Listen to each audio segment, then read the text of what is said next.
यदि गोर ना हुई तो तबे की हुई तो कि मानी नरी तांगे।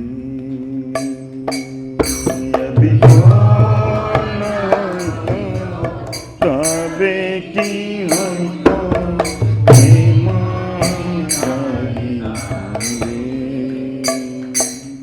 यदि गोर ना हुई तो तबे की हुई तो ईमानदारी थांगे।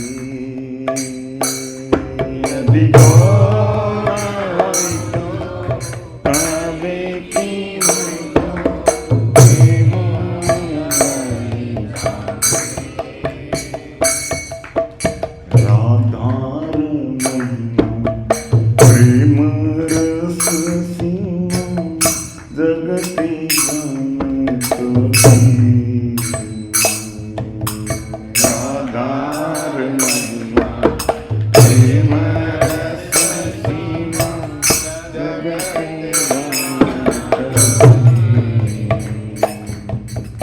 राधार महिमा प्रेम रस सीमा जगते जानत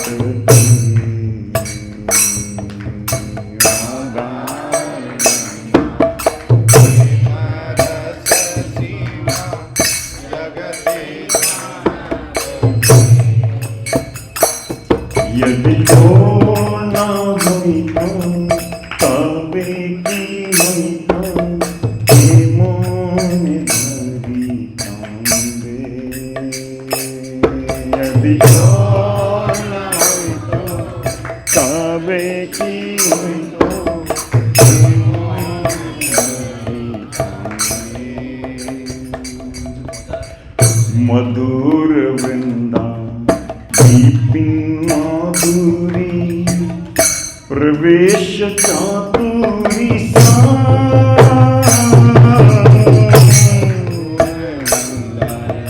दीपिन माधुरी प्रवेश चातुरी मधुर वृंदा दीपिन माधुरी प्रवेश चातुरी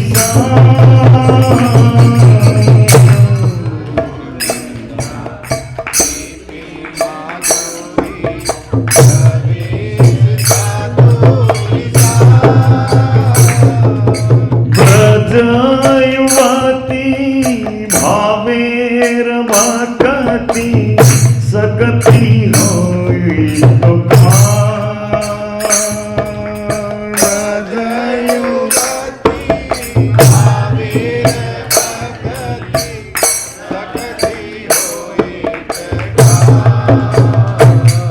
यदि गोर ना हुई तो तबे की हुई तो ईमानदारी थांगे। यदि गोर ना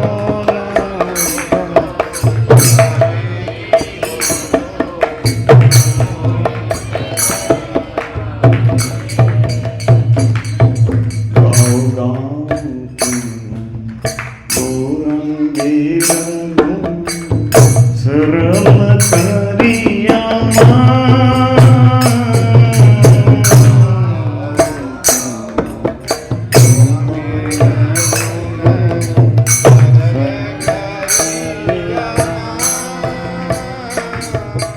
गाओ गाओ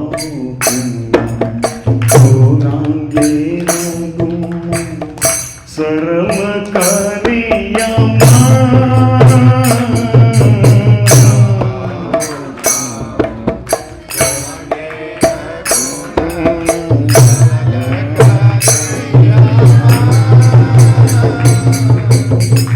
भाव सागरे मान दया ना देखिए एक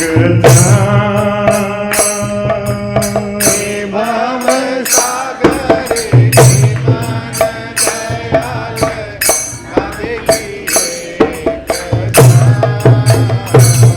यदि गोर ना हुई तो तबे की हुई तो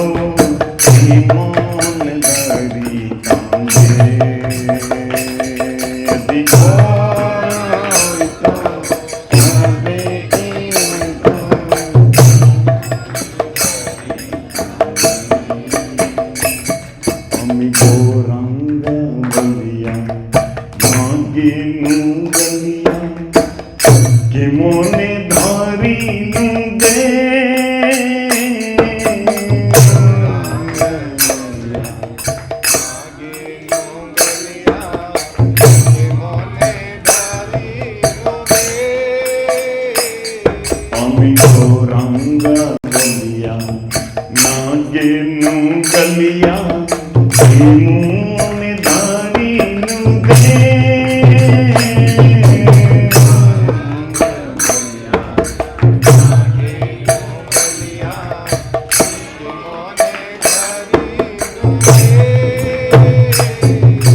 वासुर हिया पाषाण दिया के मोन गड़िया छे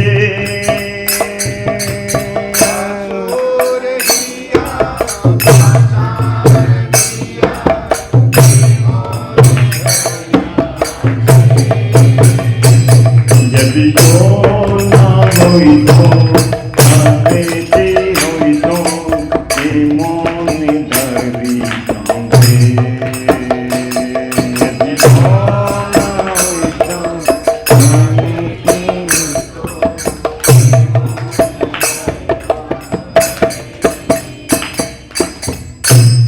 हरे कृष्ण।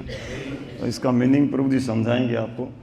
यदि गौर न होई तो तबे की होई तो के मोने धरिता दे। ये बंगाली भाषा में भजन गाया हुआ है जो आचार्य लोग हैं। तो यहाँ पर कहते हैं कि यदि भगवान गौर यानी चैतन्य महाप्रभु नहीं होते इस कलयुग में तो क्या होता, हमारा क्या होता, हम जीवन कैसे धारण करते। इस ब्रह्मांड में श्री राधा जी की महिमा का गान एवं कीर्ति से निर्मित प्रेमपूर्ण रसों की श्रेष्ठतम सीमाओं के विषय में कभी भी कौन जान पाता। तो भगवान की जो दिव्य माधुर्य लीलाएं हैं, राधा रानी का जो भाव है, प्रेम की जो पराकाष्ठा है, वो हम कैसे जान पाते हैं, क्योंकि ये किसने दिया है, चैतन्य महाप्रभु ने, जो गौरांग हैं, गौरे अंग के हैं, इन्होंने दिया है। फिर आगे हैं, मधुर वृंदा विपिन माधुरी प्रवेश चातुरी सार ब्रज युवती भावेर भक्ति सकति होई तकार। प्रेम पूर्ण परम आनंदित भाव सहित भक्ति करने की शक्ति किसमें होती, जो ब्रज की बालों जो गोपियां हैं उनके पद चिन्हों का अनुसरण करती। वास्तव में तो वृंदा देवी के सर्वोच्च मधुर वन में प्रवेश करने के लिए ब्रज की गोपियों की चातुर्यपूर्ण या कुशलता अत्यंत आवश्यक है। तो वहाँ उस भाव तक जाने के लिए हमारे अंदर भगवान के प्रति अगर प्रेम चाहिए तो हमें गोपियों का जैसा भाव धीरे धीरे अंदर लाना होगा। और वो कब आएगा, जब हम चैतन्य महाप्रभु की कृपा से ओतप्रोत होंगे, उनकी कृपा हमारे पास पहुँचेगी। फिर आगे कहते हैं कि ओह कृपया भगवान गौरांग के महिमापूर्ण व यशप्रद गुणों का बार बार गान कीजिए। गाओ गाओ पुनी, ये गा रहे हैं ना। अपने हृदय को निष्कपट सरल बनाकर रखने का प्रयास कीजिए। इस अज्ञानता रूपी सागर में किसी एक व्यक्ति ने भी उनके समान इतना अत्यंत उदार महापुरुष कभी नहीं देखा है, ऐसा कभी नहीं देखा है किसी ने। अब आगे कहते हैं लास्ट में कि यद्यपि मैं भगवान गौरांग के पवित्र नाम का जप उच्चारण करता हूँ, फिर भी मैं प्रेमानंद भाव विकसित नहीं कर पाया। मतलब नाम जप करते लेकिन फिर भी प्रेम का आनंद जो है अभी तक नहीं आया। अभी तक कैसे मैंने इस शरीर के बोझ को पालन किया है कि मेरा शरीर इतना क्यों है, क्यों आया, यहाँ क्यों पैदा हुआ हूँ। सृष्टिकर्ता ने वासु घोष के हृदय के स्थान पर एक पत्थर इस शरीर को आकृति प्रदान करके तैयार किया है। कह रहे हैं कि जो ब्रह्मा जी ने सृष्टि तो बनाई है, बोले अपने हृदय पे पत्थर रख दिया, मतलब कोई भाव ही नहीं दिया। भाव देते तो हम भगवान के प्रति इतना करुणा से पिघल जाते कि है क्या प्रभु। लेकिन सृष्टिकर्ता ने मतलब ये चीज़ सिर्फ पत्थर रखा अपने हृदय पे और एक आकृति बना दी। बोले ये भाव है, उच्च रस का भाव है। हम तो सोचते हैं कि हमें है करुणा है, दया है, लेकिन है बहुत अल्प मात्रा में, वो कभी कभी प्रकट होती है।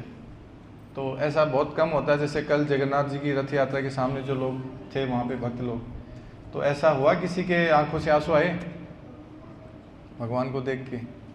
कोई इनके अपने हृदय में कुछ ऐसे हुआ कि प्रभु आप बाहर निकले हैं दर्शन देने के लिए, कितने दया निधान हैं आप, कितने महान हैं, आपकी दिव्यता, आपकी गुणों के बारे में क्या ही करें हम चर्चा। तो ऐसे उनके प्रणाम करते समय, दंडवत करते समय ऐसे विचार आया, कभी भाव आया कि प्रभु आंखों से आंसू निकल रहे हों, रोंगटे खड़े हो रहे हों, आंसू आ रहे हैं, कुछ अस्त स्वात्विक विकारों में कोई एक भी विकार मतलब जो आया, कुछ नहीं आता। क्यों? क्योंकि हम अभी तक हमारा हृदय शुद्ध नहीं हुआ है। तो अब इस भजन के बारे में आगे हम फिर कभी गहराई में डिटेल में चर्चा करेंगे। आज सिर्फ हल्के हल्के इसको। हरे कृष्णा। आज का जो टॉपिक है निकाल लीजिए एक बार आप।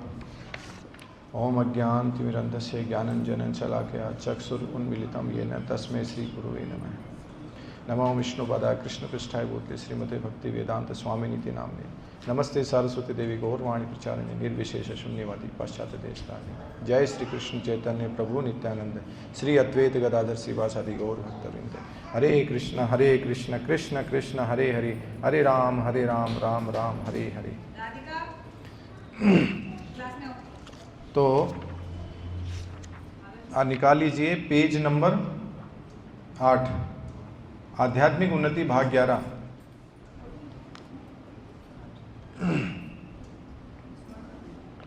तो आज हम चर्चा करेंगे चैतन्य महाप्रभु स्वर्ण अवतार की। स्वर्ण अवतार भगवान श्री चैतन्य महाप्रभु श्रीधाम मायापुर नवद्वीप पश्चिम बंगाल में लगभग 500 वर्ष पूर्व प्रकट हुए थे। देश की यह प्रथा है कि जब शिशु का जन्म होता है तो ज्योतिषी को आमंत्रित किया जाता है। जब भगवान श्री कृष्ण 5000 वर्ष पूर्व प्रकट हुए तो उनके पिता द्वारा गर्ग मुनि को बुलाया गया तथा गर्गाचार्य ने कहा, यह शिशु पूर्व में 3 वर्ण शुक्ल, रक्त और पीत में प्रकट हुआ था और इसका कृष्ण वर्ण हुआ है। शास्त्रों में श्री कृष्ण का वर्ण मेघ के समान कहा गया है। तो यहाँ पर स्वर्ण अवतार, स्वर्ण का मतलब सोना। सोना कैसा होता है? कैसा होता है? पीला। किसी के पास सोना नहीं है ऐसा तो कोई है नहीं, सब कुछ सब जानते हैं। पीला कलर का होता है स्वर्ण। तो स्वर्ण अवतार हैं भगवान चैतन्य महाप्रभु, एकदम गोरे। ये देखिए आप, इस फोटो में दिख रहा है ना आपको, बीच वाले भगवान राधा रानी का जो रूप है वो लेकर के प्रकट हुए हैं। तो यहाँ पर ये कह रहे हैं, देखिए कि प्रभुपाद जी बता रहे हैं चैतन्य महाप्रभु का जन्म कहाँ हुआ है? मायापुर। मायापुर कहाँ है? पश्चिम बंगाल में। और नवद्वीप जो है वहाँ पर हुआ है, नदिया जिले में, नदिया डिस्ट्रिक्ट में। कितने साल पूर्व है? लगभग 500, मतलब एक्चुअल में 539 साल हो गई। हाँ, 1486 को प्रकट हुए थे भगवान, फरवरी में। तो यहाँ पर बता रहे हैं कि देश की एक प्रथा होती है, जब भी कोई शिशु जन्म लेता है तो एक ज्योतिषी को बुलाते हैं उसकी जन्म पत्री वगैरह बुलाने के लिए। उसके देखते हैं लक्षण क्या है, बताइए कौन से पाए में पैदा हुआ। जैसे पाया पूछते हैं ना अपने यहाँ पे, है ना। तो गर्गाचार्य को बुलाया उन्होंने। जब भगवान प्रकट हुए थे ना श्री कृष्ण, तब गर्गाचार्य ने बुलाया था। उनके पिता जो थे नंद महाराज, और उन्होंने बुलाया था। तो गर्गाचार्य ने कहा कि यह शिशु पूर्व में 3 वर्ण शुक्ल, रक्त और पीत में प्रकट हुआ। शुक्ल यानी सफेद, रक्त यानी लाल और पीत यानी पीला। ये 3 कलर में पहले भगवान प्रकट हो चुके हैं। अब ये कृष्ण वर्ण के हुए हैं, मतलब कृष्ण भगवान काले सांवले रंग के। जैसे मेघ का कलर होता है ना बादलों का, इस समय सबको दिख रहे हैं, आसमान में छाए हुए हैं। तो जब घटा काली होती है, वाइट वाले बादल नहीं, एकदम काली घटा होती है, बिल्कुल गहरे काले कलर के, वो कलर है भगवान का, कृष्ण का। तो पहले ये शुक्ल वर्ण में आ चुके हैं, रक्त में बच के पीत मतलब पीले कलर। पीले कलर में कौन से हैं? यही चैतन्य महाप्रभु। तो ये चर्चा इस विषय की इस समय की नहीं हो रही है, चर्चा ये हर युग में आते हैं भगवान, हर चतुर्युग में आते हैं। तो शास्त्र में श्री कृष्ण का वर्ण मेघ के समान काला कहा गया है। आगे बढ़ते हैं। भगवान श्री चैतन्य को श्री कृष्ण समझा जाता है जो पीत वर्ण में प्रकट हुए हैं। वैदिक शास्त्रों में इसके कई प्रमाण हैं। श्री चैतन्य महाप्रभु श्री कृष्ण के अवतार हैं और इसे विद्वानों और भक्तों के द्वारा प्रमाणित किया गया है। श्रीमद् भागवतम में भी इसकी पुष्टि की गई है। कलयुग में वे अपना वर्णन श्री कृष्ण के भक्त रूप में करते हैं। श्रीमद् भागवतम में 11:5-32 में इसका वर्णन है। और इनका वर्ण काला नहीं है, पर वे भी कृष्ण हैं, और वे भी श्री कृष्ण हैं। इस अवतार की दूसरी विशेषता यह है कि वे सदा ही अपने पार्षद सहकारी जनों के साथ रहते हैं। भगवान कृष्ण 2 प्रयोजन के लिए यहाँ आते हैं, भक्तों की रक्षा करने के लिए और दुष्टों का नाश करने के लिए। इस युग में श्री चैतन्य महाप्रभु का मिशन भी यही है। भक्तों की रक्षा करना और अभक्तों को नष्ट करना। परंतु इस कलयुग में भगवान का अस्त्र भिन्न है, जो चक्र गदा अथवा कोई घातक अस्त्र नहीं है। उनका अस्त्र क्या है? हरि नाम संकीर्तन। इसलिए श्रीमद् भागवतम में यह कहा गया है कि श्री चैतन्य महाप्रभु इस युग के भगवान के अवतार हैं। और उनका पूजन कैसे किया जाता है? पूजा की विधि बहुत ही साधारण है। पार्षद सहित भगवान श्री चैतन्य का केवल एक चित्र रख लीजिए, बीच में भगवान श्री चैतन्य और उनके चारों उनके पार्षद प्रधान पार्षद श्री नित्यानंद प्रभु, श्री अद्वैत प्रभु, श्री गदाधर पंडित और श्रीवास पंडित। कोई भी इस चित्र को अपने घर में रख सकता है, इस हरे कृष्ण महामंत्र का कीर्तन कर सकता है और इस विधि से भगवान श्री चैतन्य महाप्रभु की पूजा की जा सकती है। तो उससे पहले हम आगे बढ़ते हैं, उससे पहले हम चर्चा करेंगे चैतन्य महाप्रभु की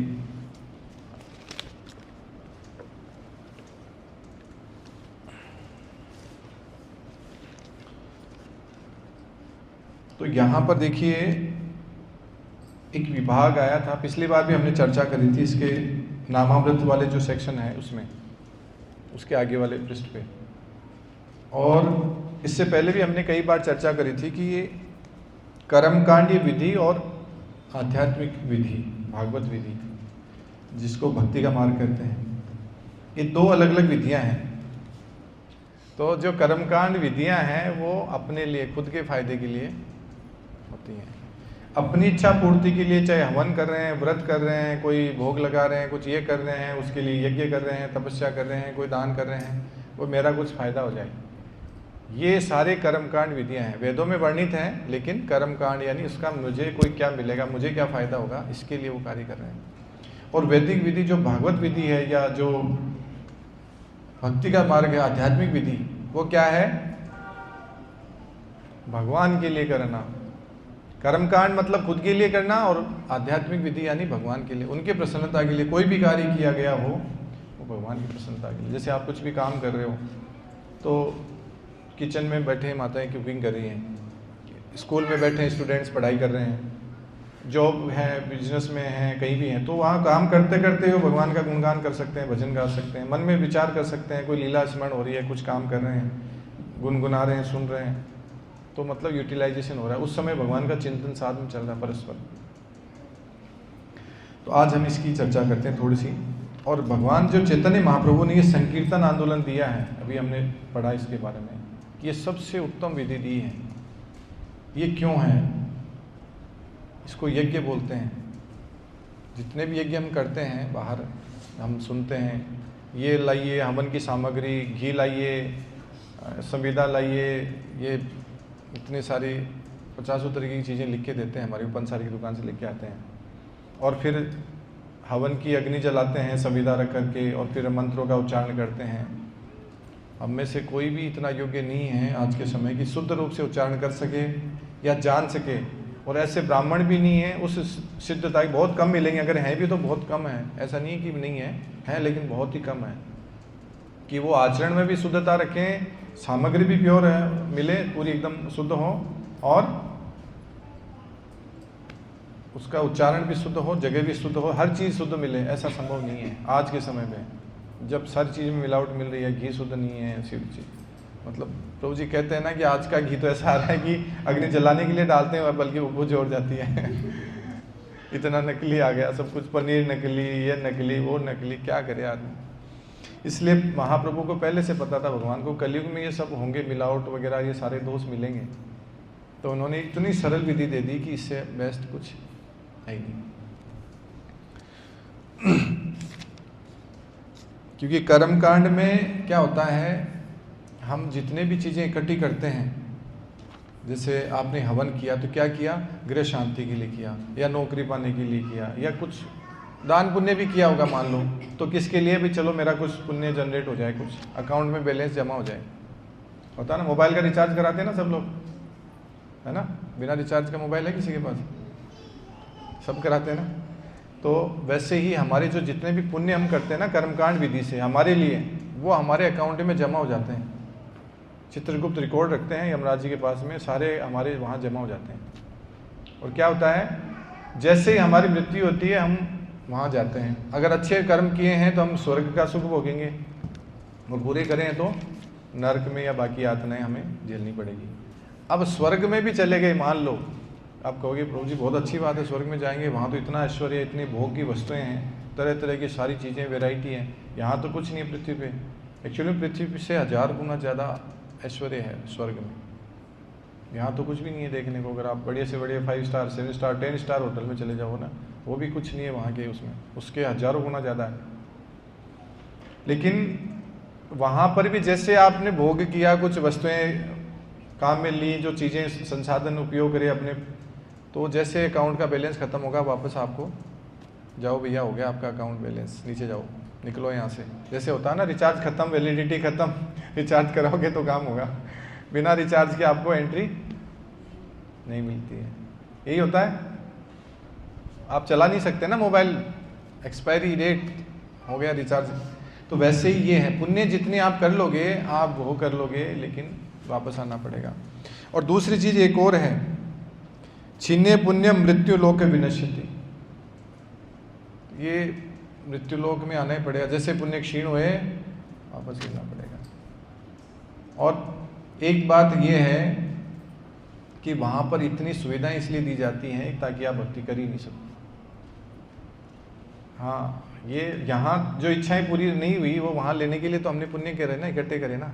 ये व्रत कर लूँ, आज सत्यनारायण की पूजा रखवा लेते हैं, ये करवा चौथ रख लेते हैं, पति की आयु बढ़े, पति को अगले जन्म में चाहिए कि ये पति चाहिए, जबकि सारे दिन लड़ते झगड़ते भी हैं कि भाई कैसे ये हमारा कहना नहीं मानता, लेकिन फिर भी लोक लाज के लिए करते हैं अंदर से। हालांकि भाव ऐसा नहीं होता है, लेकिन दिखाने के लिए व्यवहार के अंदर द्वंद्व चलता रहता है।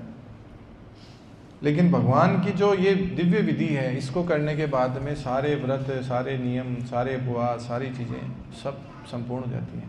क्योंकि देवी देवता उनका कार्य है देना, वो देंगे ही देंगे आपको, क्योंकि भगवान के अंग हैं। देवी देवता कोई अलग नहीं है, उनके ही अंश हैं। जैसे हम अंश हैं, वो भी वही है, जीव ही हैं वो भी, वो कोई अलग नहीं है। हम में से कोई भी व्यक्ति देवताओं के स्तर पे पहुंच सकता है।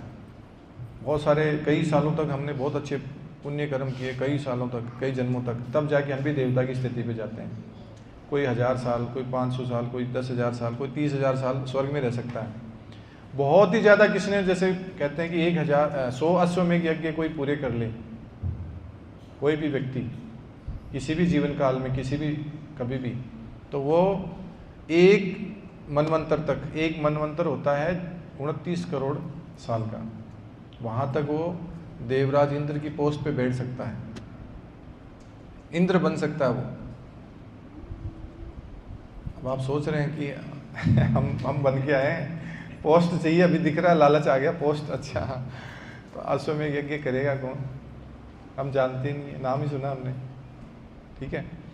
तो वहाँ पर संसाधन सारे मिलेंगे, और वो पोस्ट भी मिल जाएगी, ब्रह्मा जी की पोस्ट भी मिलती है, इंद्र की मिलती है, वरुण देव, अग्निदेव, सूर्यदेव, चंद्रदेव, सारी पोस्ट मिलती है। आप चले जाओ, सारे गंधर्वों के, इनके सारे जितने भी प्लेनेट हैं अलग अलग, जनलोक, तपलोक, महरलोक, सिद्धलोक, सभी जगह हैं।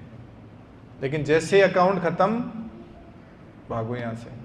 और इवन वहाँ पर एक माला दी जाती है, फूलों की माला होती है जिसमें खूब सारे फूल होते हैं।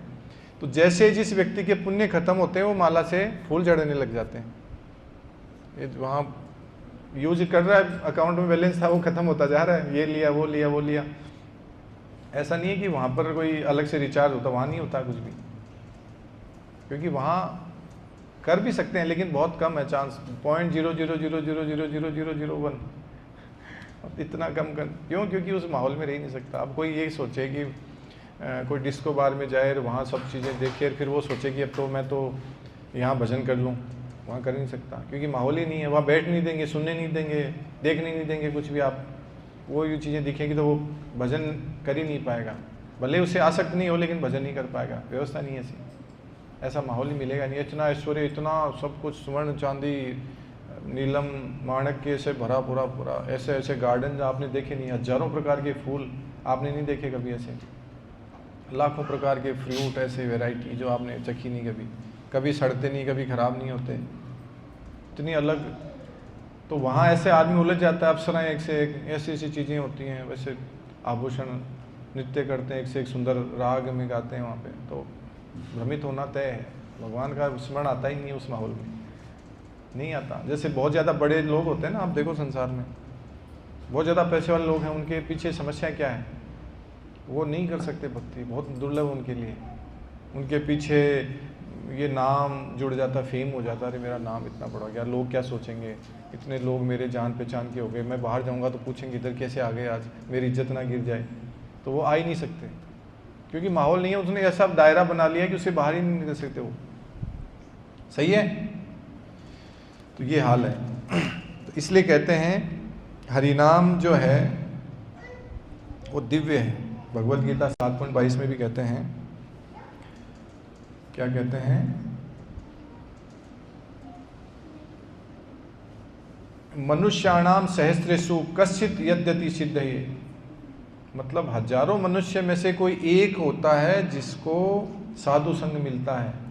जैसे कोई आप में से आज पकड़ के लाया है, कोई जान पहचान से आया, किसी के घर पे कहे हैं चलो जी फूजी एनरोल करा लो, आप प्रोग्राम में आ जाओ, तो हजारों में से कोई एक, भागवतम कह रही है, ये मैं नहीं कह रहा, भगवत गीता 7.3 ये श्लोक है, आप पढ़ लीजिए गीता जाके, कि कोई हजारों में से कोई एक व्यक्ति, और भगवान कह रहे हैं, मैं भी नहीं कह रहा ये बात है कि भाई मैंने लिखा है, हजारों में से कोई एक व्यक्ति आता है जिसको ये कृपा मिलती है, वो प्रोग्राम में आ पाता है, सुन पाता है भगवान के विषय में, पढ़ पाता है। और उन हजारों में से भी कोई और एक, हजारों में से तो कोई एक आता है, ऐसे हजारों लोग होते हैं, तो उनमें से एक कोई शुद्ध भक्ति की तरफ आगे बढ़ता है, आगे प्रोग्रेस करता है।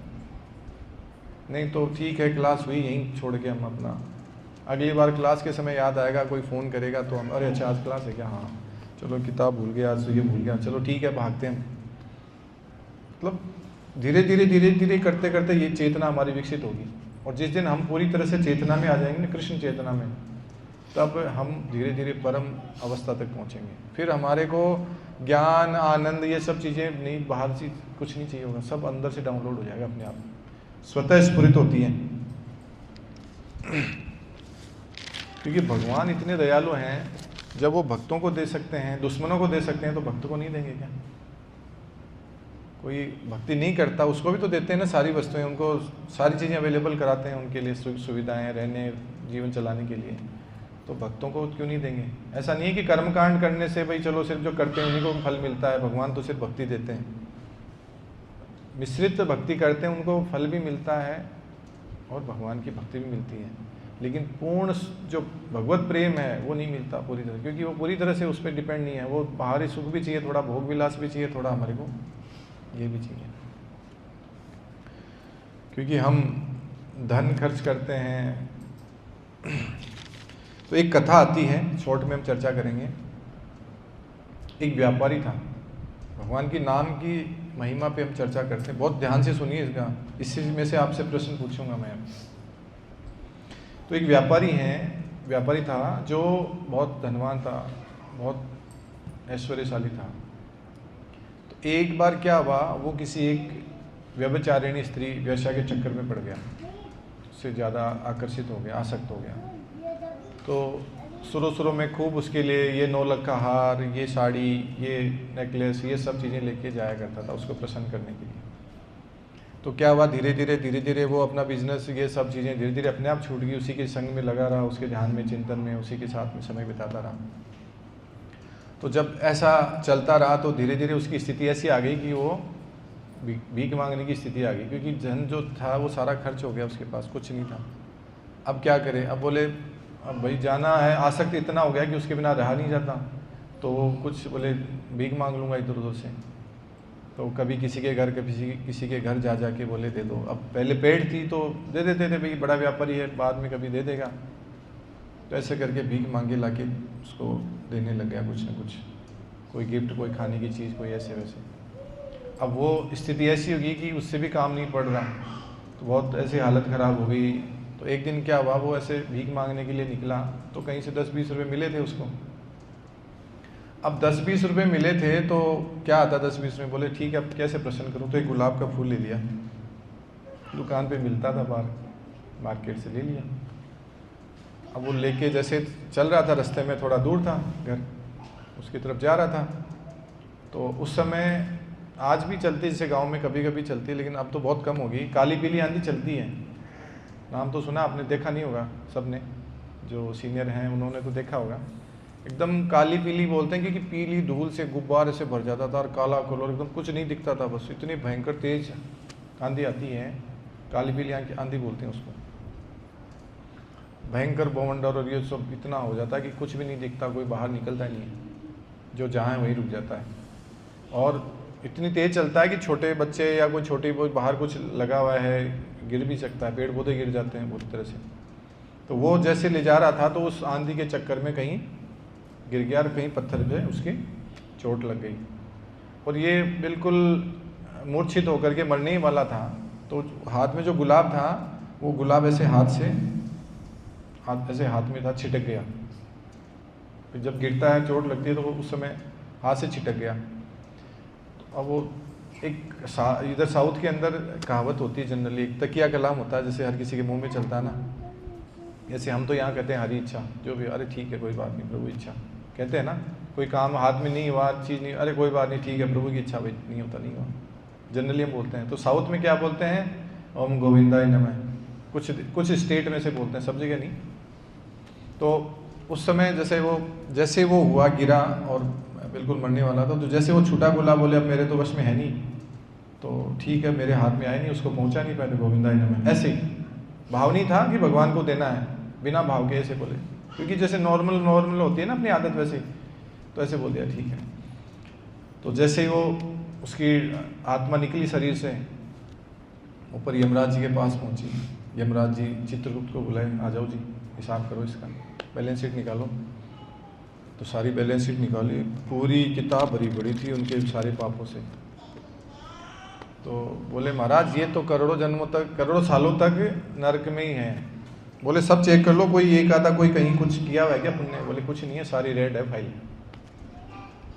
अरे देख लो फिर भी। बोले देख लिया, कहीं सारे पेज पलट लिए, कुछ नहीं है। तो लास्ट वाले पेज पे हल्का सा एक नीचे ग्रीन लाइन लिखी, अरे ये क्या है? बोले इतना इसने पाप किए हैं। तो नीचे जाके देखा, बोले एक पुण्य है इसके हाथ। बोले क्या है?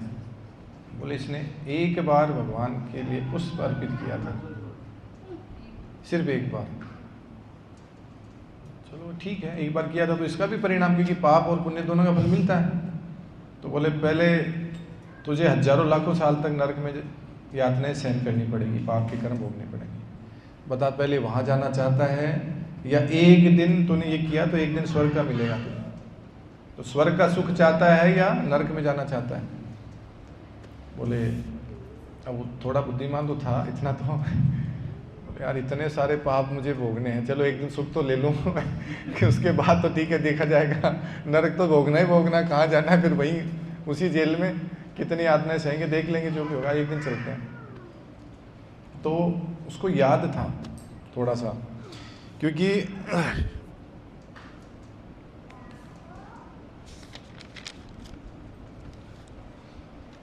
उसको पता था, जैसे वो चर्चा कर रहे थे चंद्रगुप्त और यमराज जी की, एक दिन का करने से उसको ये फल मिला है कि एक दिन कम से कम स्वर्ग का उसको सुख मिला है, नहीं तो मैंने आज तक कुछ नहीं किया।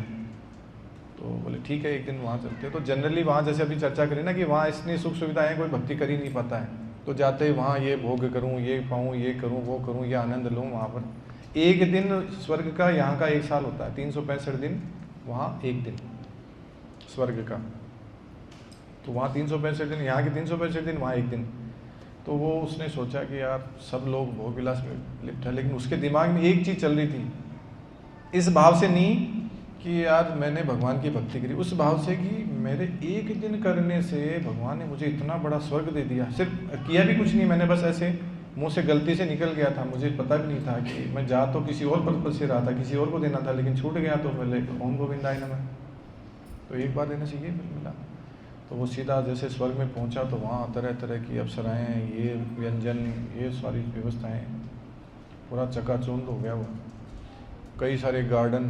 तो उसके दिमाग में और कहीं नहीं, कोई डिस्ट्रैक्शन नहीं। उसको पता था कि भाई अब और जीवन तो गया जो गया, एक दिन है कम से कम, इसको तो भगवान के लिए लगा, तो बाकी ठीक है भोग लेंगे, नरक तो झेलना ही है। तो जितने भी पुष्प थे बढ़िया बढ़िया बाग में गया, गार्डन में, और सारे चुन चुन के ओम गोविंदाय नमः, ओम गोविंदाय नमः, ओम गोविंदाय नमः, सारे गोविंद गोविंद कर दिए। और रात शाम को होते होते होते भाई अब हाँ इसका समय समाप्त। बोले ठीक है, देवता लोग बोले अब तो गया है, तो इतना ही था ही कहीं। तो वापस जैसे ही आया यमराज जी के पास में, बोले जी अब फाइल निकालो इसकी, भेज दो इसको पूरा नरक में, जितनी भी यातनाएं हैं सारे डिपार्टमेंट तैयार हैं उनके, अलग अलग सब लेके जाते हैं। तो यमदूत आ गए, भाई हाँ जी बताओ, हाँ ये वही है ना जिसकी पूरी फाइल भरी थी, अब इसके मजे लेंगे अच्छे से। तो फाइल निकालते हैं तो बोले फाइल में डेटा गायब, सारा डिलीट हो गया, कहाँ गया ये डेटा बोले इतनी सारी रिकॉर्डिंग थी, इतने सारे इसके भरे पड़े थे पेज, सारा रेड हो रखा था, क्या हुआ इसका? तो बोले तूने किया क्या रे वहाँ जाके? तो चंद्रगुप्त बोलता अरे प्रभु मैं देख रहा हूँ स्क्रीन के ऊपर इसकी चल रही सारी रिकॉर्डिंग, ये तो पूरे दिन वहाँ कुछ भोग विलास नहीं किया इसने, तो पूरा दिन भगवान ओम गोविंदाय नमः, ओम गोविंदाय नमः करते करते पूरे पुष्प अर्पित किया उसने। तो ऐसा जब सुना उन्होंने यमराज ने कि बोले मुझे भी नहीं पता था कि ये फल होता है इसका। एक बार भगवान का नाम ले लिया उसका ये फल मिलता है। जब पूरे दिन ये लिया तो उसकी पूरी फाइल डिलीट होगी, उसके हजारों लाखों सालों के जो यातनाएं झेलनी होती वो सब नष्ट हो गई, नरक से बच गया। और ऊपर से क्या हुआ, उसको ऐसी जगह स्थान मिला, उसको भक्ति मिली उसी जीवन में, आगे तुरंत जन्म मिला उसको मनुष्य शरीर में, और उच्च वैष्णव परिवार में जन्म हुआ और भक्ति मिली, और उसी जन्म में वो भक्ति करके भगवत धाम चला गया। तो अच्छा लगा आपको? तो भगवान का नाम इतना पवित्र है, एक बार जाने से, एक बार सुनने से, एक बार हरे कृष्ण कर दिया आपने तो उसकी वैल्यू बहुत बड़ी है, ऐसे हल्के में नहीं लेना चाहिए। कृष्ण, गोविंद, माधव, श्याम सुंदर, भगवान के लाखों करोड़ों नाम है।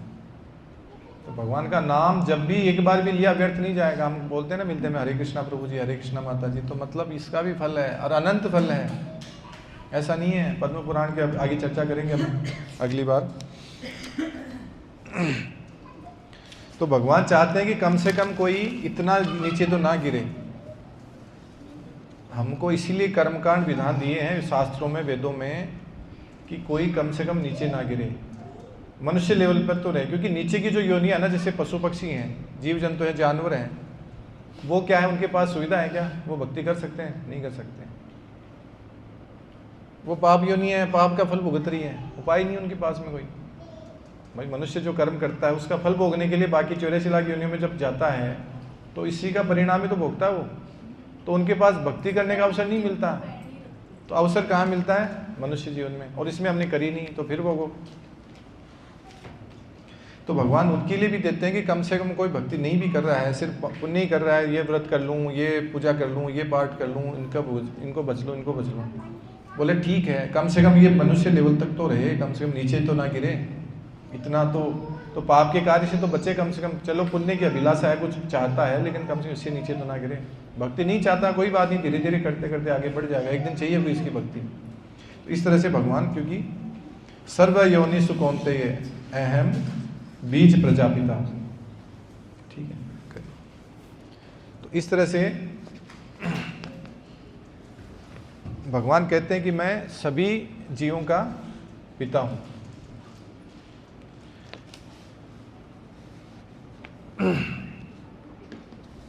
क्योंकि मनुष्य की जो चेतना है वो ऊंची है, हायर है। पशु पक्षियों की, पेड़ पौधों की चेतना नहीं है इतनी ऊंची। और एक चीज़ और बताते हैं कि कर्मकांडी जो लोग होते हैं वो श्रद्धालु होते हैं। आप किसी को बोलोगे ना जो इस तरह के कर्मकांड में ज़्यादा वैल्यू रखते हैं, ये पूजा पाठ में, इन सब चीज़ में, वो धार्मिक होते हैं। और जैसे आप कहोगे चलो क्लास में चलना है, ये गीता पढ़नी है, चलो मंदिर दर्शन करते हैं, हाँ हाँ चलो चलो चलो, कुछ फ़ायदा मिलेगा, भगवान दर्शन करेंगे, पुण्य होता है, इससे अच्छा ही होता है, वो चले जाएंगे तुरंत।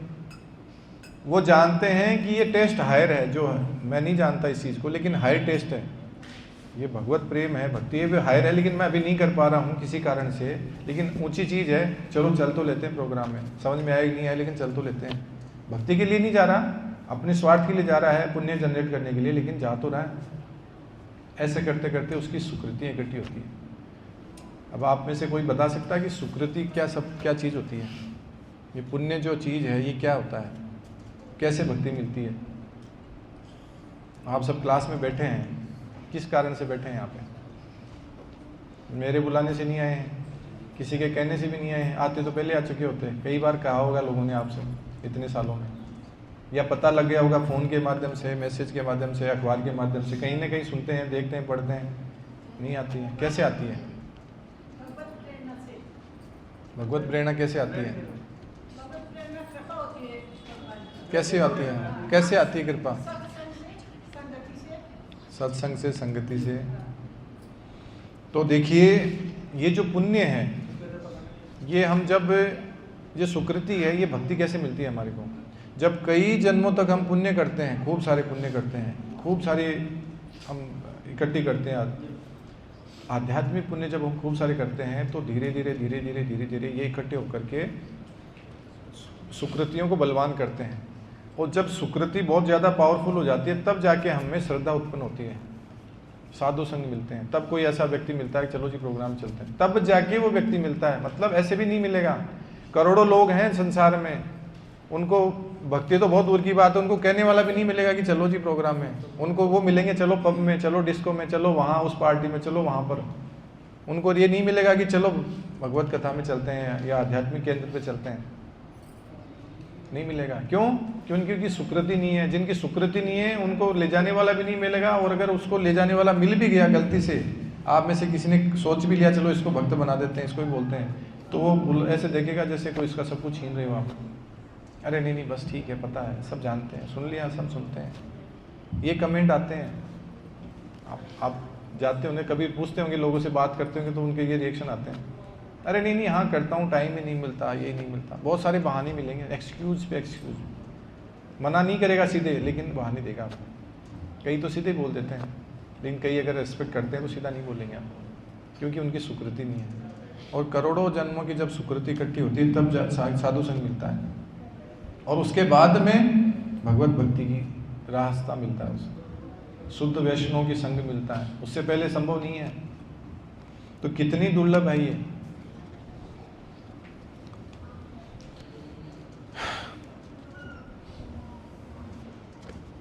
तो इसलिए हमें ध्यान रखना चाहिए कि कभी जैसे हम जाएं लोगों के पास में, तो उनको डायरेक्ट नहीं बताएं, अरे हरे कृष्णा चलो प्रोग्राम में आ जाओ, अरे तुम क्या यार ये करके बैठे हो यहाँ, क्या इनमें लग रहे हो, क्या टीवी देख लो।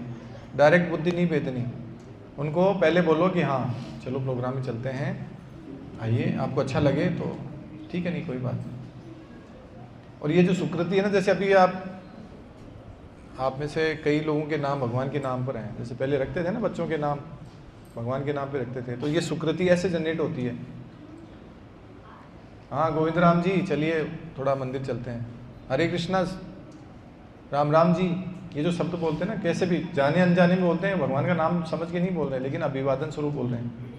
अरे यार भगवत गीता पढ़ी क्या तूने, या अरे यार उसके अखबार में आई थी, उसने 1000 गीता बांटी है भगवत गीता। अब वो नाम निकल गया, वो चाहता नहीं है, लेकिन अनजाने में उसका नाम निकल गया। तो ऐसे ही भगवान का नाम ले लिया, जैसे बच्चों के नाम रख लिए, किसी ने नारायण रख लिया, किसी ने विष्णु रख लिया, किसी ने केशव, किसी ने गोविंद, किसी ने कृष्ण, कुछ भी, श्याम सुंदर, जो भी भगवान के नाम, अनंत नाम है, तो वो सुकृति ऐसे जनरेट होती है। तो आगे चलते हैं, आगे बढ़ते हैं। तो शास्त्रों में भविष्यवाणी की गई है, यहाँ पर जो बताया गया है, श्लोक 11:5-32 श्रीमद् भागवतम का श्लोक है। इसमें भगवान श्री चैतन्य महाप्रभु के अवतार के बारे में बताया गया है। तो चैतन्य महाप्रभु का जन्म नदिया डिस्ट्रिक्ट में, इनके पिताजी का नाम जगन्नाथ मिश्र और माता का नाम सची देवी, और इनके बाल्यकाल का जो बचपन का नाम है वो क्या है, वो तो चिक्कू टिक्कू मिक्कू हम बोलते हैं ना, वैसे वाला नाम है। स्कूल में नाम और होता है बोलने का, जैसे अभी ये बैठा है, कान्हा बैठा है यहाँ पे, तो अभी घर में बोलते हैं कान्हा प्रेम से, ठीक है, लेकिन इसका स्कूल में नाम है पार्थ, अर्जुन का नाम है पार्थ। और वैसे भगवान वो अलग हैं, चैतन्य महाप्रभु, बाद में दीक्षा होती है और उनका, तो वैसे विश्वम्भर नाम है चैतन्य महाप्रभु का, बचपन का नाम है विश्वम्भर, और उनको निमाई के नाम से बोलते हैं, जिससे प्रेम से बोलते हैं ना बच्चों को, लाडू गुड्डू कान्हा कृष्णा किट्टू मिट्टू जो भी बोलते हैं, तो प्रेम से बोलते हैं निमाई। निमाई क्यों बोलते हैं? क्योंकि नीम के पेड़ के नीचे पैदा हुए थे। अभी भी आप जाइए नवद्वीप जाओगे जब यात्रा में, तो वहाँ आपको नीम का पेड़ वहाँ होंगे, वहाँ भगवान के वो पूरा मंदिर है, उनके माता पिता हैं, निमाई वहाँ पैदा हुए थे उस नीम के पेड़ के नीचे। और जितने भी अवतार होते हैं शास्त्रों में पूरा पहले से वर्णित है, पहले से बता दिया गया था कि 2500 साल बाद में बुद्ध जो अवतार लेंगे भगवान, और इतने 5000 साल बाद में चैतन्य महाप्रभु अवतार लेंगे गौरांग रूप में, पहले से वर्णित था। और सेम कि इस घर में पिताजी का नाम ये होगा, माता का नाम ये होगा, पहले से डिसाइडेड है, पहले से लिखा हुआ है। ऐसा नहीं कि बाद में होने के बाद में चलो अब लिख देते हैं, सब निर्धारित है पहले से। बाकी जितने भी अवतार हैं उनकी पहले से डिटेल आती है, पहले से अनाउंसमेंट हो जाता है कि अब इस फलाने दिन अभी ये आ रहे हैं जी, ये अवतार आ रहे हैं, दिख जाएंगे आपको ओपन में। लेकिन भगवान चैतन्य महाप्रभु ओपन में नहीं आए हैं, गुप्त रूप में आए हैं। क्यों? क्योंकि ये छन्न अवतार है, गुप्त रूप में आए हैं, छुपे हुए, भक्त के रूप में आए हैं, भगवान के रूप में नहीं आए हैं। समझे? भगवान भक्त के रूप में आए हैं, इसलिए दिखाते नहीं कि मैं भगवान हूँ, मैं भक्त हूँ। अरे नहीं नहीं, कृष्ण कृष्ण बोलते, आप ही कृष्ण हो। अरे कानों में उंगली दे लेते थे भगवान, अरे नहीं नहीं पागल हो गए क्या, क्या बातें कर रहे हो। सुनते ही नहीं थे। कोई बोलता था अरे प्रभु आप तो अवतार हो भगवान, अरे मतलब उसका जगह छोड़ के चले जाते थे, कानों में उंगली डाल देते थे और हरे कृष्णा कृष्ण कृष्ण हरि हरि हरि बोल बोल के वो वहाँ से निकल जाते थे, सुनते ही नहीं थे। तो आगे सार्वभौम भट्टाचार्य का आगे का वर्णन, उसमें जब वो उनके बारे में श्लोक लिखते हैं तो चैतन्य महाप्रभु जैसे पता लगता है फाड़ देते हैं उनको, और फिर 2 श्लोक बचते हैं, वो आगे पढ़ेंगे हम। तो ये गुप्त अवतार है और ये गुप्त ही बताते हैं, अपनी भक्ति को भी ज़्यादा प्रचलित बाहर नहीं दिखाते। भक्त के रूप में आए हैं तो भक्त के हिसाब से ही आचरण करके सिखाते हैं कि भक्त को कैसा होना चाहिए। चैतन्य चरितामृत अगर आप पढ़ोगे ना तो आपको सब डिटेल में पता लगेगा कि एक एक चीज़ जो भक्त को करनी चाहिए वो सारी चीज़ आती है उसमें, स्वयं फॉलो करते हैं और फिर हमें बताते हैं कि ऐसे करना चाहिए। तो चैतन्य महाप्रभु का जो है वर्णन यहाँ पर आप देखिए, ये देखिए आप इसमें पिक्चर में, तो बीच में जो है पीले कलर के चैतन्य महाप्रभु हैं और इनके जस्ट पास में है वो कौन है जो नीले कलर की वस्त्र में है, जस्ट इस साइड में नित्यानंद प्रभु। नित्यानंद प्रभु कौन है? बलराम जी। वो कृष्ण है, ये बलराम है। अब इनके पास में इस साइड में है वो कौन है? इस साइड में कौन है जो लास्ट में है? अद्वैत आचार्य। अद्वैत आचार्य कौन है, किनके अवतार हैं? महाविष्णु और सदाशिव के अवतार हैं, ये जो इस साइड में। और उस साइड में वो जो पिंक कलर की जो है वो कौन है? गदाधर पंडित। गदाधर पंडित कौन है? राधा रानी। अब आप कहोगे राधा रानी पुरुषों का रूप लेके कैसे आई है? सोचोगे ना, राधा रानी आई है भगवान को असिस्ट करने के लिए, उनको हेल्प करने के लिए इस लीला में। तो चंपाटी एक जगह है नवद्वीप में, जब आप जाओगे कभी तो चंपाटी एक ही जगह मंदिर है जहाँ पर गौर गदाधर मंदिर है। गौर यानी महाप्रभु कृष्ण और गदाधर पंडित यानी राधा रानी, तो इन दोनों का मंदिर है एक ही जगह चंपाटी में। और वहाँ भगवान की दिव्य लीलाएं हुई हैं, वहाँ पर अनेक लीलाएं हैं, तो कभी सीनियर भक्तों से सुनेंगे। तो वहाँ पर जैसे राधा रानी है, गदाधर पंडित है, ये नृत्य सिखाते थे चैतन्य महाप्रभु को, कैसे नृत्य करते हैं एकदम भावावेश में। तो ये उनकी जितनी भी लीलाएं उनको असिस्ट करने के लिए आई हैं। और लास्ट में कौन है? श्रीवास पंडित। और श्रीवास पंडित कौन है? नारद मुनि।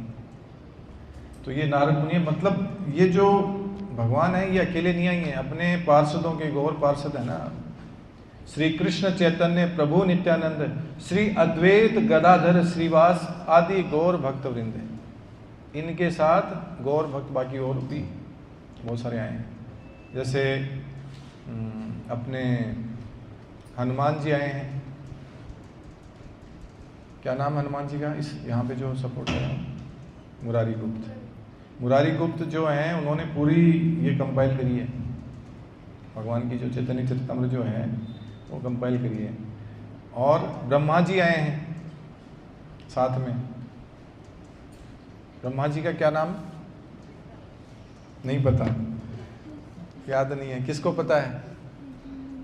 ब्रह्मा जी भी आए हैं, बृहस्पति जी हैं जो देवताओं के गुरु हैं वो भी आए हैं। तो ब्रह्मा जी हैं वो हरिदास ठाकुर, हम हर बार नाम सुनते हैं उनका, हरिदास ठाकुर, वो ब्रह्मा जी हैं। और जो बृहस्पति जी हैं देवताओं के गुरु, वो कौन है? सार्वभौम भट्टाचार्य, जो पूरे इतने प्रकांड विद्वान। तो जो देवताओं के गुरु बृहस्पति हैं, उनके अलावा कौन हो सकता है इतना प्रकांड विद्वान? पूरी पृथ्वी पे उससे ज़्यादा कोई विद्वान नहीं है, कोई पढ़ा लिखा, कोई ज्ञानी, कोई कभी डिफीट नहीं कर सकते। लेकिन चैतन्य महाप्रभु के पास आते ही उनकी हालत खराब हो गई। ये चर्चा बहुत सुंदर है, प्रभु जी ने बताई थी, हम कई बार चर्चा सुनते हैं। और आगे एक दिन कभी जब गौर पूर्णिमा होगी उसके आसपास हम चर्चा करेंगे इसकी। तो इस तरह से भगवान अपने पार्षदों के संग आते हैं। और एक आप देखिए, वैसे ये जो है ना, अपने मंदिर में कितने लोग गए हुए हैं? इस्कॉन मंदिर में सभी लोग गए हुए हैं, परिक्रमा करी हुई है सबने। कौन बच गए जिन्होंने परिक्रमा नहीं करी? आपने नहीं कर पाए, अच्छा। तो वहाँ जब परिक्रमा करोगे मंदिर के, तो पीछे की तरफ, मंदिर के पीछे की तरफ एक पेड़ है छोटा, नाम पढ़ा किसी ने वहाँ पे? कल्प वृक्ष, इमली तला का जो है वो कल्प वृक्ष वृंदावन में है, उसका वो रियल फॉर्म है यहाँ पर। तो एक बार क्या हुआ, भगवान श्री कृष्ण जब वृंदावन में थे तो वो अक्सर वहीं मिलते थे, वही जगह थी उनकी मिलने की। तो वहाँ पर जब कल्प वृक्ष पे वहाँ जब बैठे इमली तला के वृक्ष के नीचे, और भगवान राधा रानी का चिंतन करने लगे, पूरा चिंतन में से खो गए एकदम भाव में पूरी तरह से। तो जैसे उनका चिंतन करने लगे, भाव में खो गए, तो उनका रंग एकदम राधा रानी की तरह, स्वर्ण की तरह हो गया, सोने की तरह, एकदम पीला गोरे रंग के हो गए, एकदम सुंदर आकर्षक, इतने दिव्य हो गए। तो राधा रानी थोड़ी देर बाद में आई, वहाँ पे पहुँची, देख के बोले, अब एक्चुअली क्या है, राधा रानी भगवान के अलावा किसी और से आकर्षित नहीं होती, कृष्ण के अलावा किसी से आकर्षित नहीं होती, लेकिन उस लड़के को देख के इतना आकर्षित हो गई, ये इतना सुंदर लड़का कौन है? बोले तुम कौन हो? आज यहाँ तो मेरे से तो कृष्ण मिलते हैं, आप तुम कौन हो? बोले मैं कृष्ण ही हूँ। बोले इस रूप में? बोले राधे तुम्हारा विचार चिंतन करते करते मैं ऐसा हो गया। बोले तुम जहाँ खड़े हो ये जगह ऐसी है, ये वृक्ष ऐसा ही है, जिस भाव में जिस चीज़ में चिंतन करोगे आप वैसे हो जाओगे। कल्प वृक्ष है, तो जैसे कल्पना कर रहे थे ना, भाव में जिस तरह से राधा रानी का विचार कर रहे थे वैसे भाव में। तो इसलिए भगवान के जो राधा रानी है, ये भगवान का रूप, चैतन्य महाप्रभु हैं, वो भगवान का, राधा रानी का रूप और गोपियों का राधा रानी का भाव, ये दो चीज़ें वहाँ से ली हैं, बाकी तो खुद हैं। तो ये चीज़ लेने के लिए आए हैं कलयुग में कि कैसे पता लगता है इनको, क्या टेस्ट मिलता है।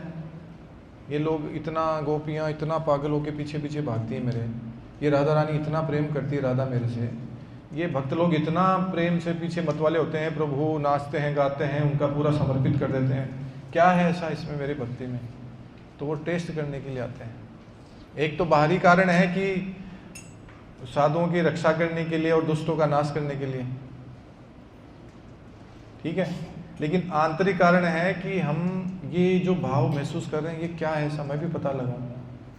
तो वो खुद जानने के लिए राधा रानी का भाव ले लिया और उनका रूप ले लिया, और जानने के लिए भगवान आए चैतन्य महाप्रभु के रूप में, और साथ ही हमें सिखाने के लिए कि कैसे भगवान से प्रेम किया जा सकता है। माधुर्य जो प्रेम है, सर्वश्रेष्ठ जो प्रेम है, प्रेमा भक्ति का सर्वश्रेष्ठ जो स्तर है, वो सिखाने के लिए आए, खुद आए हैं। और जब तक कोई महान पुरुष या भगवान नहीं आते हैं तब तक हम उनका अनुसरण नहीं करते। जैसे श्री रामचंद्र जी मर्यादा पुरुषोत्तम है, भगवान श्री कृष्ण है वो लीला पुरुषोत्तम है, और चैतन्य महाप्रभु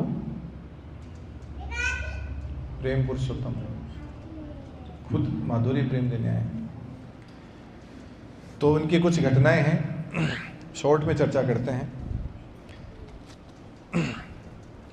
तो भगवान हैं, कभी कभी भगवत्ता भी प्रकट करते हैं।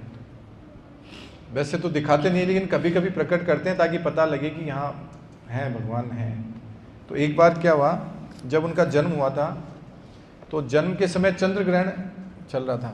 चंद्र ग्रहण को हम जनरली कुछ करते नहीं हैं, कुछ खाते पीते नहीं है या कोई भी ऐसे काम नहीं करते, सिर्फ भगवान का नाम लेते थे पहले। आजकल तो पता नहीं मॉडर्न साइंस होगी, ऐसा नहीं करी है, लेकिन पहले ऐसे करते थे। और क्यों करते थे? क्योंकि चंद्रमा मन का कारक है। अब आप पूछोगे मन का कारक कैसे है, पता है आपको? चंद्रमा इतना हजारों लाखों किलोमीटर दूर है, हम यहाँ हैं, कैसे मन का कारक है? हमारे मन पे क्या प्रभाव डालता है? तो आज तो साइंटिस्ट भी मान रहे इस बात को, पहले नहीं मान रहे थे, अब मानने लग गए क्योंकि ये साइंस है भी। तो चंद्रमा वहाँ बैठा है और हमारे यहाँ इफेक्ट डालता है। चंद्र ग्रहण, सूर्य ग्रहण, शनि ग्रहण का कहाँ कहाँ क्या क्या होता है, हमारे असर पड़ता है। भक्तों के नहीं पड़ता है, लेकिन जो भक्ति के रास्ते पे हैं या नहीं हैं उनके असर पड़ता है। पड़ता तो उनके लिए भी है क्योंकि यूनिवर्सल लॉ है, वो तो उनके लिए भी काम करता है, लेकिन भगवान जहाँ एंट्री कर लेते हैं, भगवान की आध्यात्मिक शक्ति जहाँ कार्य करती है, फिर वहाँ ये लागू नहीं होते हैं। तो जैसे ज्वार भाटा आता है समुद्र में, देखते हैं कब आता है? एकादशी को विशेष तीव्रता होती है इसकी, पूरी हलचल आती है। जब सैटेलाइट से आप पिक्चर देखोगे नासा की, तो उसमें आपको देखेगा पृथ्वी से एकदम पानी एकदम खिंचाव आता बहुत ज़्यादा एकादशी को, या पूर्णिमा को, या अमावस्या को विशेष। तो जब ये खिंचाव आता है उस समय ज्वार मतलब पानी ऊपर, समुद्र का पानी ऊंचा उठता है, लहरें उठती हैं, तट पे ऊपर तक आता है, सब पीछे खाली कर देते हैं एरिया को। आप देखते हैं ना, पढ़ते हैं अखबार में भी, रेगुलर आता है ये। तो जब वहाँ जो, क्योंकि पृथ्वी पे कितना पानी है? 72% मैक्स, मतलब ऑलमोस्ट। और हमारी बॉडी पर बॉडी में कितना पानी है? 72% के आसपास। और हमारे ब्रेन में कितना पानी है? 90%। तो अगर वो चांद वहाँ बैठा पृथ्वी पे जो पानी है उसको हिला सकता है, उसमें हलचल पैदा कर सकता है ना? तो हमारे शरीर में जो पानी है या जो हमारे मन में, जो बुद्धि में, जो ब्रेन में जो पानी है, उस पर इफेक्ट नहीं डाल सकता? डालेगा ही डालेगा। ऐसा संभव ही नहीं है कि वो उस पर इफेक्ट नहीं डाले, कि जब वहाँ असर डाल सकता है उन चीज़ों पे, इतना बड़ा विशाल समुद्र उसको हिला सकता है, उनकी मतलब उनको उठा सकता है, उसमें हलचल पैदा कर सकता है। ज्वार भाटा जब इसीलिए तो आता है, और ऐसे थोड़े आता है कि ज्वार भाटा अपने आप आता है, इसलिए आता है क्योंकि चंद्रमा की कला है, वो कार्य करती है, वो जब साइकिल चलती है वैसे। तो एकादशी को इसलिए तो कहते हैं कि हरिनाम संकीर्तन करो, भगवान का नाम लो, अन्न मत खाओ, क्योंकि इफेक्ट डालता है ये मन पे। भगवान के नाम से ही उस असर से बच सकते हो, और कोई उपाय नहीं है। तो भगवान जब प्रकट हुए तो चंद्र ग्रहण था, तो चंद्र ग्रहण को वहाँ जनरली लोग क्या करते हैं? भगवान का कीर्तन करते हैं, नाम करते हैं, उस समय ये करता। तो उसी समय भगवान प्रकट हुए चैतन्य महाप्रभु। और जब वो प्रकट हुए तो रो रहे थे बहुत ज़ोर ज़ोर से, बच्चा जैसे रोता है ना, उआएं करते करते, है ना? सबको आती है एक्टिंग वैसे। तो भगवान ज़ोर ज़ोर से रो रहे थे, लेकिन जैसे जब वो पैदा हुए और रोना चालू कर दिया। सब देखो, लोगों ने देखा क्या हुआ क्या हुआ, तो बोले अरे थोड़ा कीर्तन कर लो, कुछ नाम कर लो, भगवान का नाम ले लो। तो जैसे जैसे वो नाम कीर्तन करने लगे वो चुप हो गए, फिर दोबारा से वो थोड़ी देर रुक गए, फिर रोने लग गए, फिर दोबारा से कीर्तन किया, फिर चुप हो गए। समझ गए कि यार ये तो कीर्तन से रुकने वाला बंदा है, कोई ये समझेगा नहीं भगवान का नाम ले रहा है। तो मतलब वहाँ पर भी उनको ये सिखाया कि मैं प्रसन्न होता हूँ कीर्तन से, प्रकट होते समय ही, स्टार्टिंग में ही। अब ये बाद में समझ में आता है 40-50 साल बाद में कि भक्ति की क्या आवश्यकता है। इस तरह से भगवान बचपन से ही हमें सिखाते हैं संकीर्तन करना, भगवान का नाम जप करना।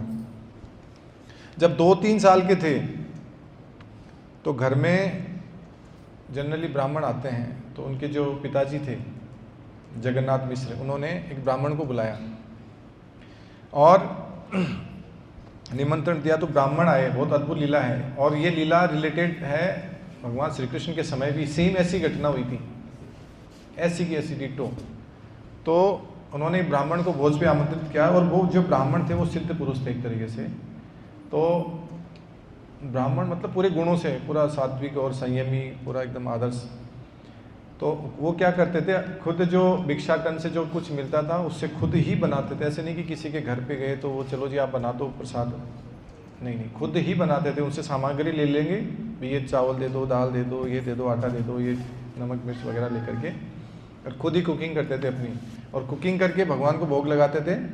और फिर ऐसे तो एक दिन क्या हुआ, वो जैसे शाम को वहाँ पहुँचे, बोले सारा सामान लिया, शाम को नहीं सुबह का समय था, सॉरी, तो सुबह या दोपहर के समय वो जब पहुँचे, एक ही दिन में एक ही समय भोजन लेते थे वो। तो जैसे वो वहाँ पहुँचे, भगवान को सारा करके भगवान को भोग लगाने के लिए बैठे, तो भगवान के पास जैसे वो प्रसाद भोग लगा के लेके बैठे और बोले कि प्रभु आप इसको स्वीकार कीजिए। तो आंख बंद करके प्रणाम मंत्र ऐसे बोले थे, इतने में निमाई आ गई, चैतन्य महाप्रभु जो बचपन में, तो आए और वो जो भोग था वो खाने लग गए। अब वो प्रणाम मंत्र बोल के जैसे आंख खोले, अरे अरे ये तो गड़बड़ हो गई, जूठा कर दिया बच्चे ने, ओहो कितनी मुश्किल से तो बनाया था, क्या करें, चलो कोई बात नहीं, लेकिन ब्राह्मण गुण थे तो इसलिए ज़्यादा क्रोध वगैरह कुछ आया नहीं। बोले ठीक है कोई बात नहीं। तो बुलाए उनको कि जगन्नाथ मिश्र को कि सुनिए इस बालक को ले जाइए और मैं दोबारा से भोग बनाता हूँ, क्योंकि पहले तो बोलो कि ठीक है ज़रूरत नहीं है मैं भूखा रहता हूँ, फिर बोले नहीं नहीं ऐसा नहीं, कुछ विशेष, इतनी दूर से आए हैं आपको भूखा नहीं रख सकते, एक ही समय प्रसाद पाते हो, मैं सामग्री लाता हूँ दोबारा बना लो। तो दोबारा लेके आए, दोबारा बनाया और फिर वो प्रणाम किया। इस बार वो दूर ले गए थे लेकिन पता नहीं, फिर प्रणाम किया, फिर उनका मंत्र उच्चारित किया, भगवान का आह्वान किया कि भोग दीजिए, फिर आकर के वही उसको जूठा कर दिया। इस बार थोड़ा गुस्सा हो गए और वहीं जगन्नाथ मिश्र जो उनके पिताजी थे उनको डांटा फटकारा कि दुष्ट क्या कर रहा है तू, कितने बेचारे ब्राह्मण हैं और इनको परेशान कर रहे हो तुम लोग, पकड़ो इसको लेकर के दूसरे घर पे छोड़ दिए, पड़ोस में ले जाके और लोग लगा दिया बाहर से। अब बोले अब जब तक ये प्रसाद भोग लगा के प्रसाद नहीं पाके सोएंगे नहीं तब तक तुझे नहीं खोलेंगे। बोले ठीक है कोई बात नहीं, वो चले गए। अब इधर वो तीसरी बार प्रयास करके भगवान का भोग लगाया। उधर से वो जो उनके घर पे गए थे पड़ोस में, तो वहाँ पे जो माताएं थी वो व्यंग्य कर रही हैं उसके साथ में, छोटा सा बच्चा 2-3 साल का कितना होता है, कि बोले ए निमाई तू तो किसी दूसरे के हाथ से बना हुआ खाता नहीं है ना, आज कैसे खा लिया तूने। तो अब देखना यहाँ कोई बात बोल रहा है लेकिन वो समझी नहीं, वहाँ पे जो गोपियाँ थी वो जो उनकी माताएं, बोले निमाई तू तो दूसरे के हाथ से बना हुआ खाता नहीं है, आज कैसे खा लिया। बोले भैया खाता हूँ ना, मैं तो ग्वाला हूँ और जो ब्राह्मणों के हाथ से खाता हूँ। तो ये बात जब उन्होंने सुनी तो थोड़ा अचंभित हुई, बोले ग्वाला है, यहाँ कौन सा ग्वाला, कौन सी गायें चराता है, यहाँ तो है ही नहीं, और ब्राह्मणों के हाथ से खाता है।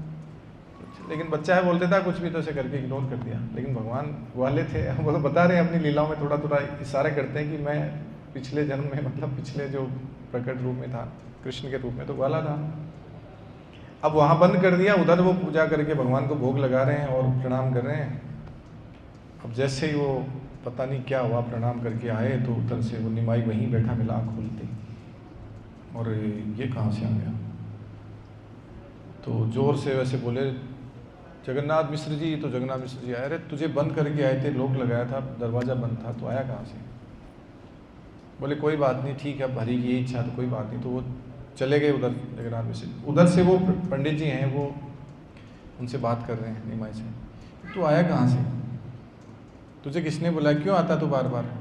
बोले आप ही बार बार बोलते हो, प्रणाम करते हो, मुझे बुलाते हो भोग करने के लिए कि आओ ले लो ले लो, तो मैं नहीं आऊँगा तो आऊँगा कहाँ जाऊँगा। कि भाई बार बार बुला रहे हो कि प्रभु भोग स्वीकार करो, भोग स्वीकार करो, और मैं नहीं आऊँगा तो फिर बोलोगे आते नहीं है भगवान। तो मैंने ले लिया तो क्या गलत कर दिया। तो उसके दिमाग में अरे भगवान स्वयं ले रहे हैं। तो फिर उन्होंने अपना चतुर्भुज रूप दिखाया भगवान ने पूरा, कि मैं ही कृष्ण हूँ, मैं ही राम हूँ, मैं ही।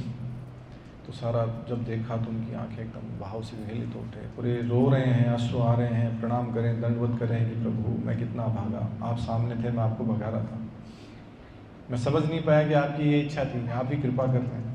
उसके बाद बोले कि बता रहा हूँ, दिखाया है, लेकिन किसी को बताना मत, चर्चा मत करना, अगर पता कर लिया, किसी को बता दिया तो तुम्हारा नाश हो जाएगा। डरा रहे थे क्योंकि पता लग जाता तो बोलिए भगवान है तो सब कोई भक्त के रूप में उनको ध्यानता नहीं, और वो भक्त की लीला कैसे करते, तो वहीं रोक दिया उनको कि नहीं बताना मत किसी को। और इस तरह से फिर वो साधु रोज उनके निकट में ले लिया मकान किराए पे, वहीं पे कुटिया बना ली अपनी, बोले और कहीं नहीं जाना, बस प्रभु हैं वहीं पे मैं हूँ। तो दिन में सुबह शाम उधर से निकलते, उनके रोज दर्शन करते भगवान।